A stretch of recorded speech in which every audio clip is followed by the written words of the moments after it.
আসসালামু আলাইকুম। বাড়িতে কেউ আছেন? এই যে বাড়িতে কেউ আছেন? জি ভাইয়া। ও মহিমা নামে একটা পার্সেল আসছে আর কি। আচ্ছা দাঁড়ান। ভাবি, ভাবি।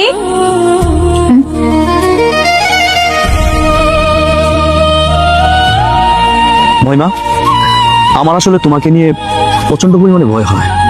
যদি তুমি আমার জীবন থেকে হারিয়ে যাও, আমি এতটাই ভালোবাসি, আমি সারা জীবনের জন্য আমার সঙ্গী হিসেবে তোমাকে বেছে নিয়েছি এবং সারা জীবন তোমার সাথে থাকতে চাই। আরে চিন্তা করো না তো, আমি সারা জীবন তোমার পাশে থাকবো।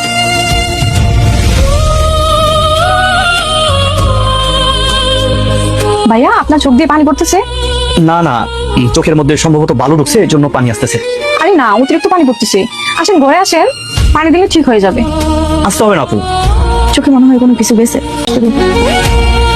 আসেন ভাইয়া, বসে। কি দরকার ছিল এখানে? সমস্যা নেই ভাইয়া, একটা সত্যি কথা বলবেন? কি? আমি কিন্তু একটা মেয়ে মানুষ, বুঝতেছি আপনি কিছু পড়ে না, চোখে কান্না করতেছেন মনে হয়। আসলে তেমন কিছু হয় নাই। আপনার ভাবির মতো আমার একটা গার্লফ্রেন্ড ছিল, যাকে আমি আমার জীবনের চাইতে বেশি ভালোবাসতাম। আপনার ভাবিকে দেখার পর আমার ভালোবাসার মানুষের কথা মনে পড়ছে, তো এই জন্য চোখ দিয়ে পানি চলে আসছে। আসলে তেমন কিছু না। আসলে ভাইয়া কি বলবো, আজকাল মেয়েরা ছেলেদের ভালোবাসা বুঝতে চায় না। যদি বুঝতো তাহলে আজকে আপনি যে কান্না করতেন। ভাইয়া আপনি কষ্ট করেন না, দেখবেন ওই বেইমানও কখন সুখী হবেন। নেন, এটা দিয়ে চোখে পানি দেন। এগুলো কি দরকার ছিল?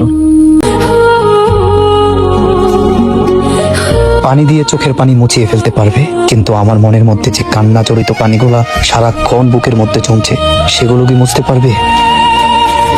ধন্যবাদ আপনাকে। এই যে আপনার পার্সেলটা। তাহলে আসি, হ্যাঁ? ভালো থাকবেন।